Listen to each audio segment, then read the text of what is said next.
Welcome to SportsBeat KC, the sports podcast of the Kansas City Star and KCUR. It's Tuesday, April 14th. I'm Blair Kirchhoff. Could the Royals have a new home by 2030?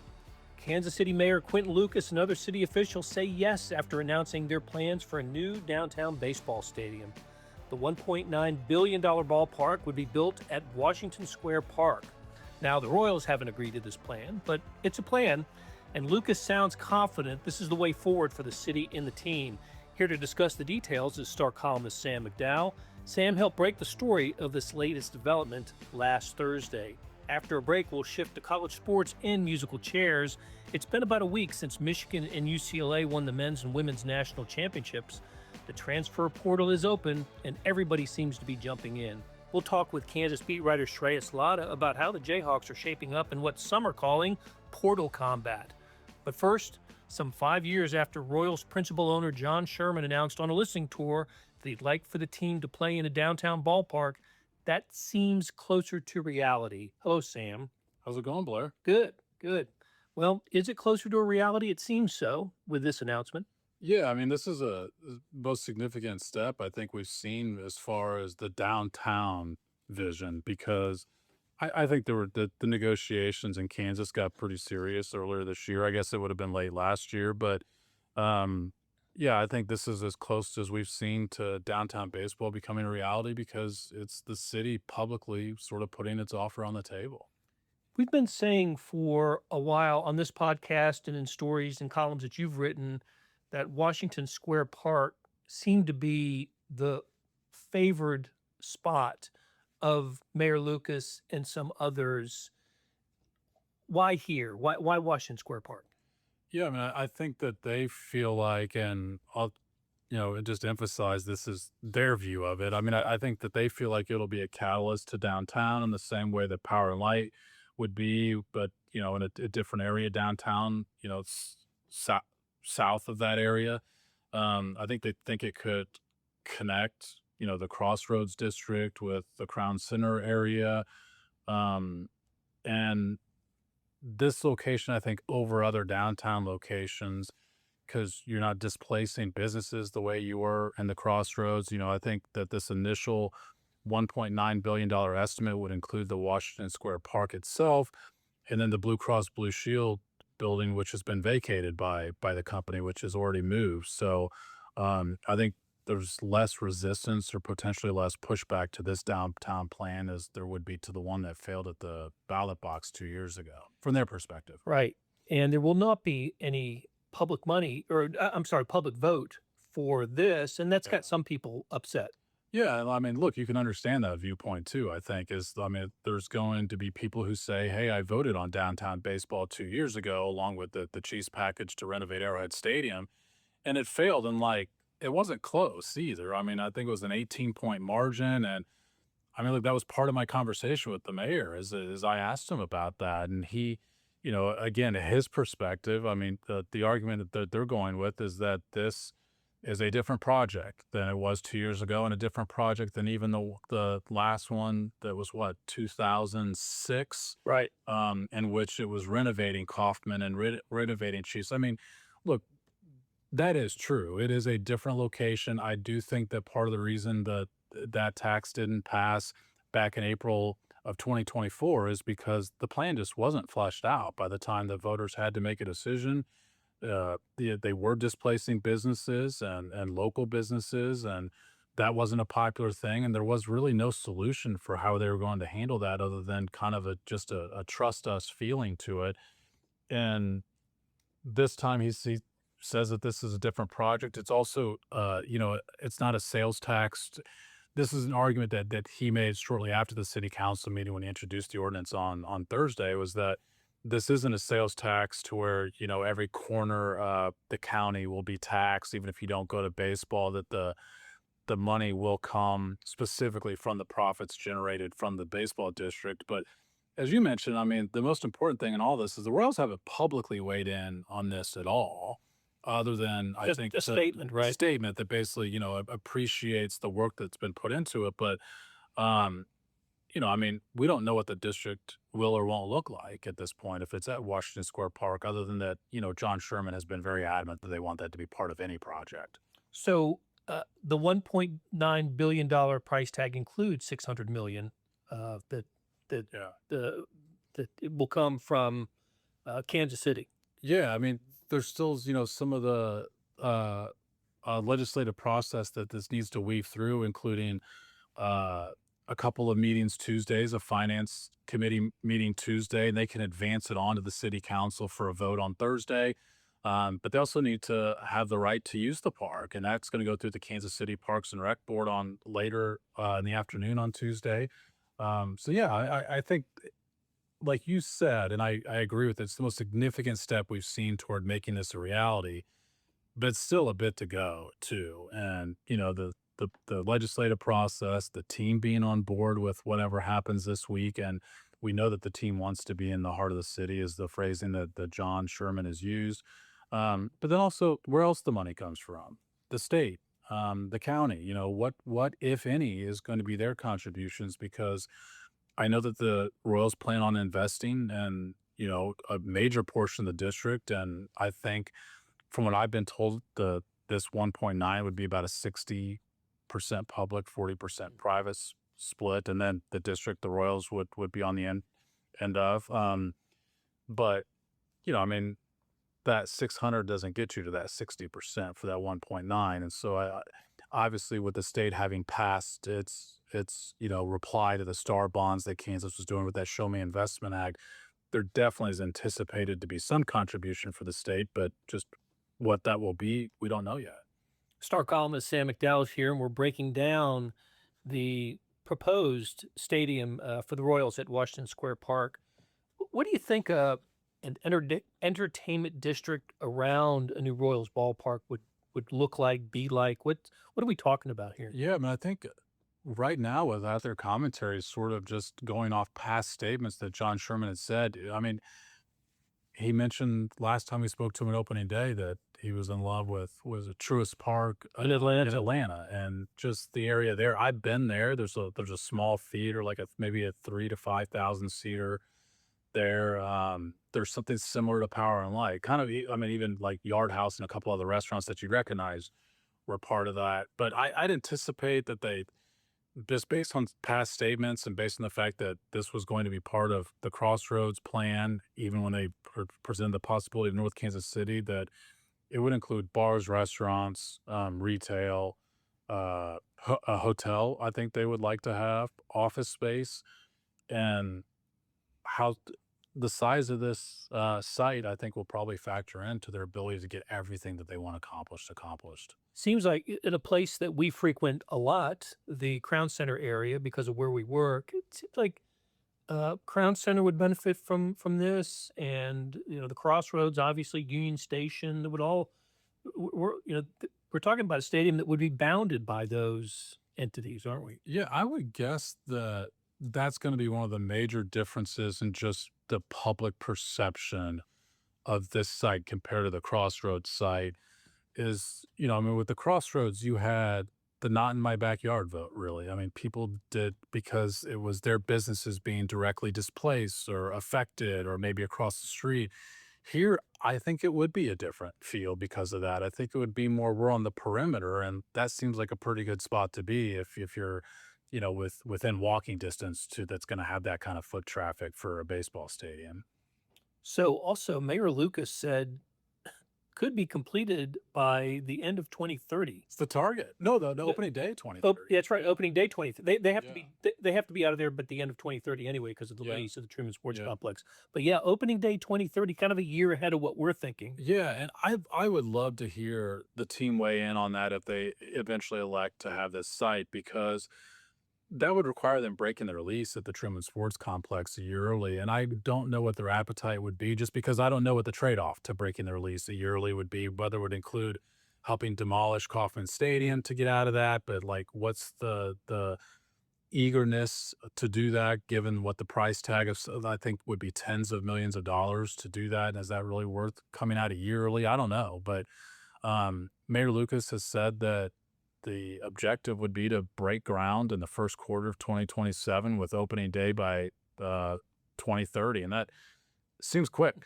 And this conversation has seemed to be at a snail's pace for the past 2 years, and like that would seem really quick.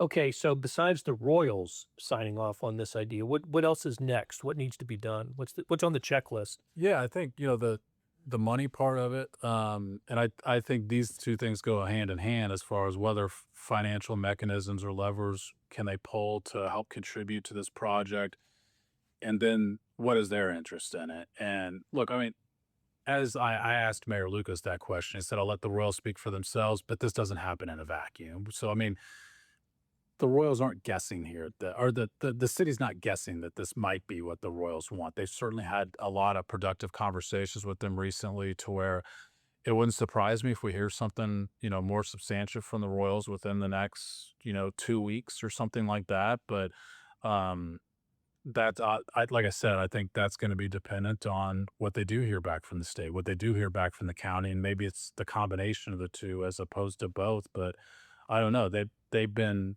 pretty quiet as far as their exact needs, other than John Sherman saying that they would like to have the finances in place and like to have the site control in place. And the mayor has said that this site that they are talking about, the Blue Cross Blue Shield building and the park, is enough for the footprint of the stadium itself.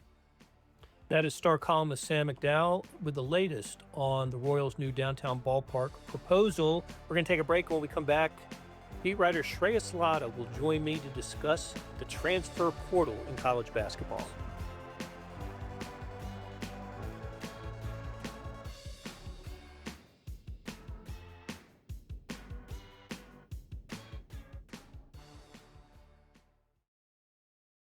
College basketball is entering its silly season. The NCAA tournaments are over and every team is rebuilding its roster, or so it seems.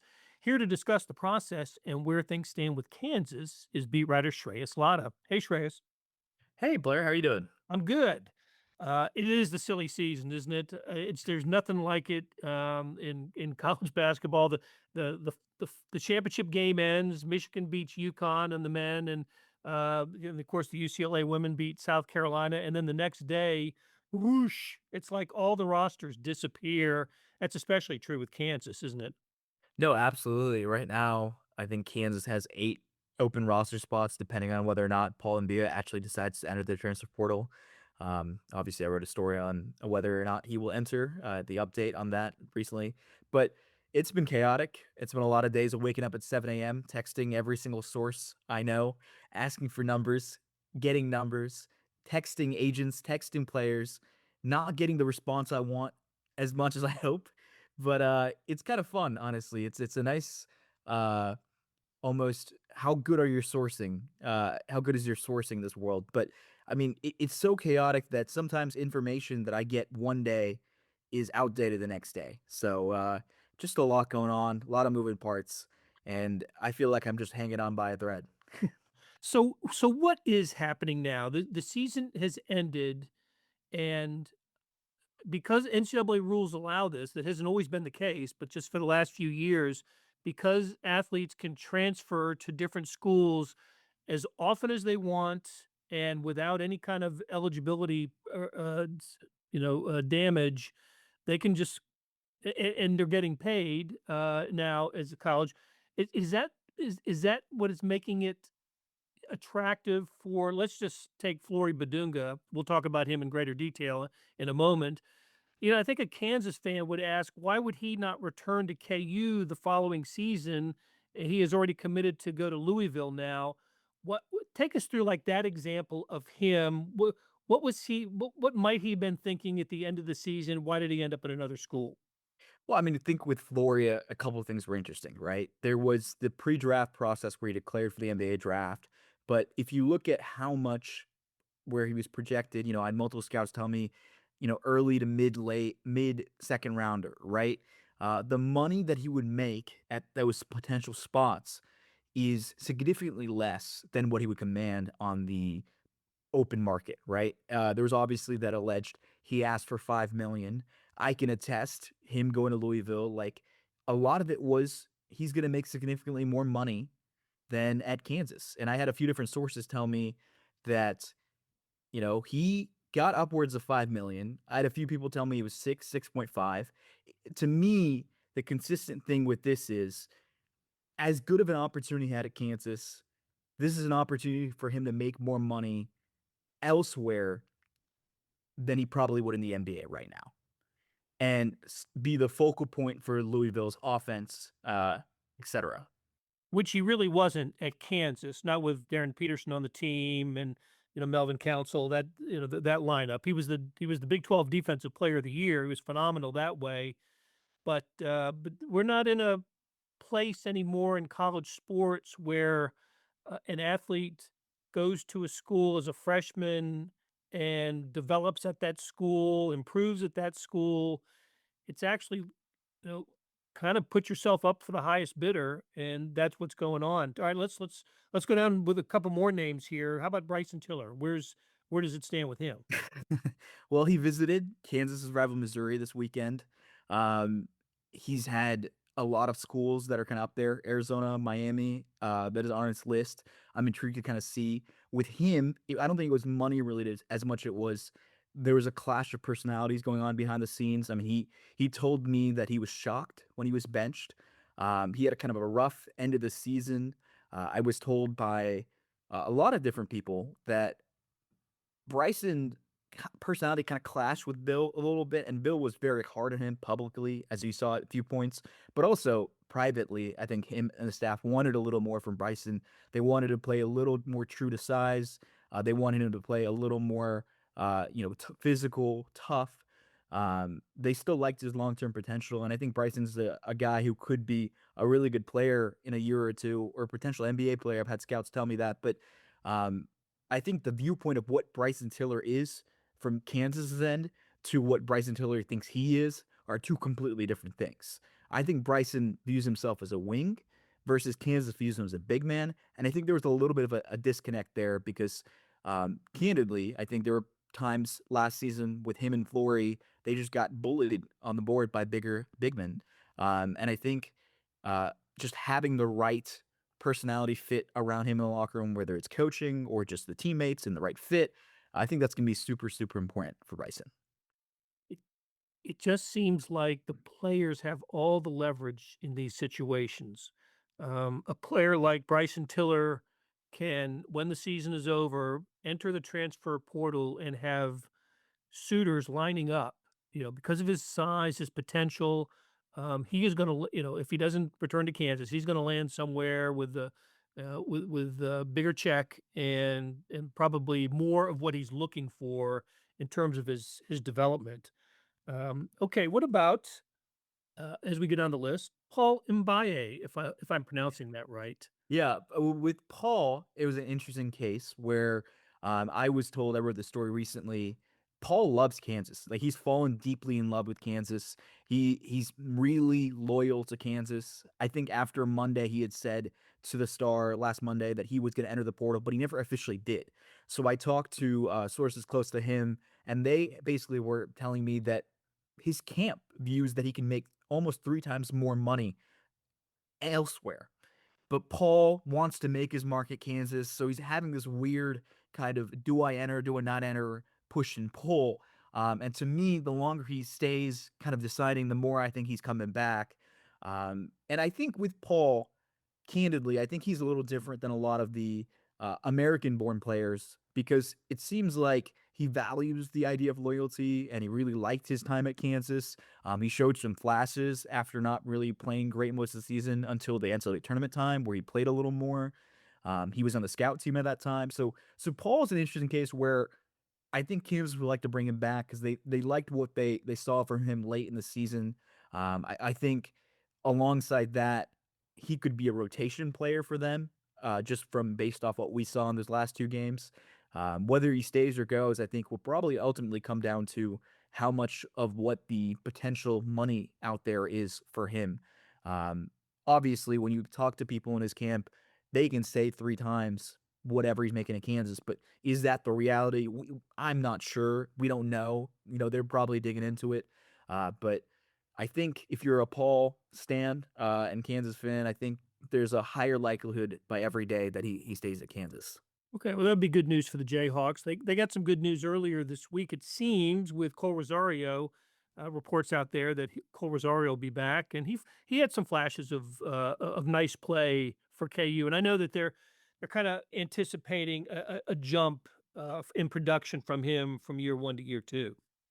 Yeah, absolutely. I think the hope is that with Cole, they'll get the shooting that they saw late, in the season against Houston, where he came off the bench and he had kind of a couple of threes there. Against St. John's, where he came off the bench and sparked the comeback. They really like his work ethic, his mindset. I've written about it. Delayed gratification is what he calls it. He never believes in things happening right away. He thinks the best things in life take time. Very mature kid, really works his butt off. I mean, he's a guy that after games, he'd be up 2, 3 hours taking shots with the manager, just shooting around.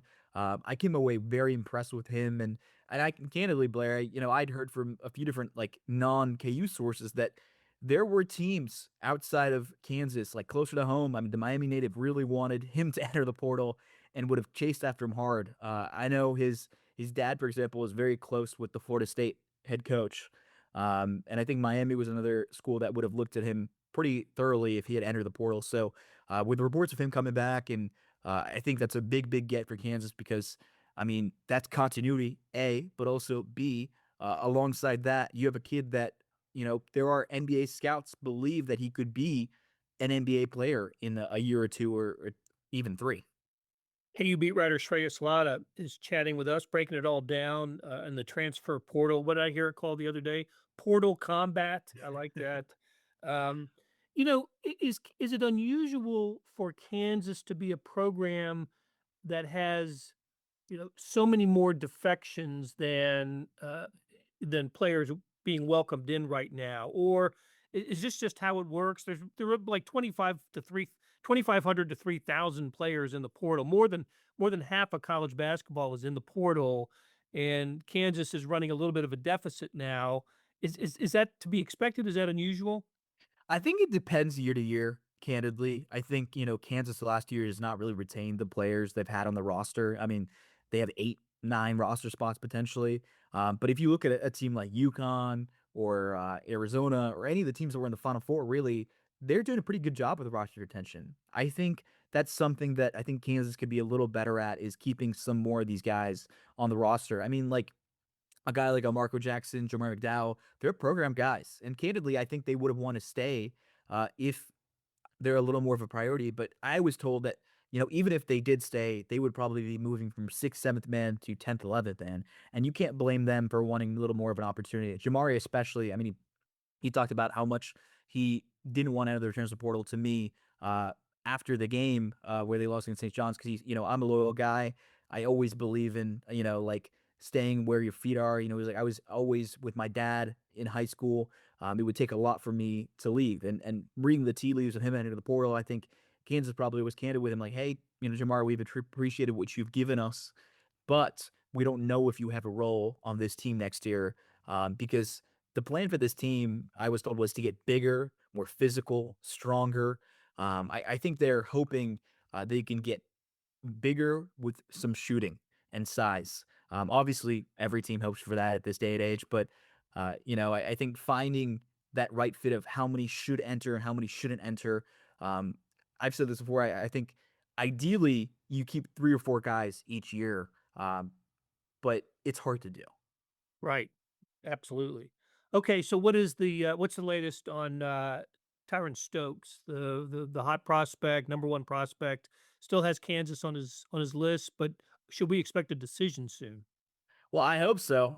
This has been dragging longer than any recruitment in my life, to be honest with you. I expect, hopefully, by the end of April, there'll be a decision made. I asked around, if Kansas was afraid or anything to fear with him visiting Kentucky today, and or if they think it's just revving up the dollar signs even more. And I had a source text me back, I think you answered your own question. So, I'd heard that he likes to do this where he goes on these visits and he comes back to Kansas and asks for even more money, or he'll do the inverse with Kentucky. So, I've never been more confused in a recruitment. I mean, it feels like it oscillates between, Kansas seems in the lead, then it's Kentucky in the lead. And I feel like so much of this would have been solved if Kansas was a Nike school versus an Adidas school. Makes it a little more complicated because he's a Nike athlete. But I know, candidly, like talking to some beat writers on the Kentucky side, I think there's more at stake for Mark Pope than there is for Bill Self. I think they really, really want Tyron Stokes. We'll see what happens. There's a lot going on behind the scenes there. It feels like that a recruitment. I had one of the sources tell me, like, whenever this ends, we're gonna have a long lunch talking about everything. I was like, sounds good. I don't imagine it's going to be any more dramatic than it was covering Darren Peterson and that saga throughout the year. We'll see, Blair. The Tyron Stokes stuff, there's a lot there. I had one of his high school coaches tell me he would release the Tyron Stokes files to me if Tyron were to commit to Kansas. And I've had a few different NBA scouts kind of tell me, yeah, let's talk if he comes to Kansas. So it's Kansas, Kentucky, and Oregon, I believe, correct? Yeah, but I really think at this point it's just Kansas, Kentucky. I think are the two main ones. I think Oregon is there just because they're a Nike school, but I think it's Kansas, Kentucky. Obviously, things can change rapidly with anyone's recruitment, but I think it's down to those two. Well, I can't wait to see the rumors about how much the schools are going to spend and lavish on Tyron Stokes. So, okay, Shreyas Laddha, great stuff. Appreciate it. Thanks, Blair.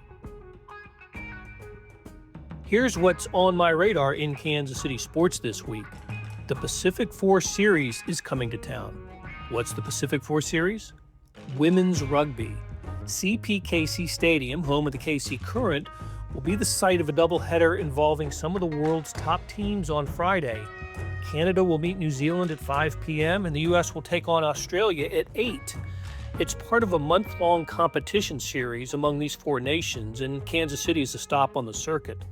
For tickets, go to cpkcstadium.com/events. The Royals opened a 6-game road swing through Detroit and New York, and after starting the season with a 7-9 record, a split against the Tigers and Yankees would be good for baseball business around here. By the way, what'd you think of their new City Connect uniforms unveiled last week? I like them. I always like to see the Royals incorporate the crown. Finally, an update. During our conversation with KU beat writer Shreyas Laddha, we discussed the prospect of freshman guard Cole Rosario returning to the Jayhawks next season. Rosario made that official with an announcement a couple hours after our interview. Well, that'll do it for this week. Thanks to our SportsBeat KC staff of Gabriella Lacey, Irvin Zhang, and Suzanne Hogan, and to our editors Jeff Rosen and Scott Chasen. If you enjoyed this program or have a suggestion, let us know by leaving a rating or review, or both.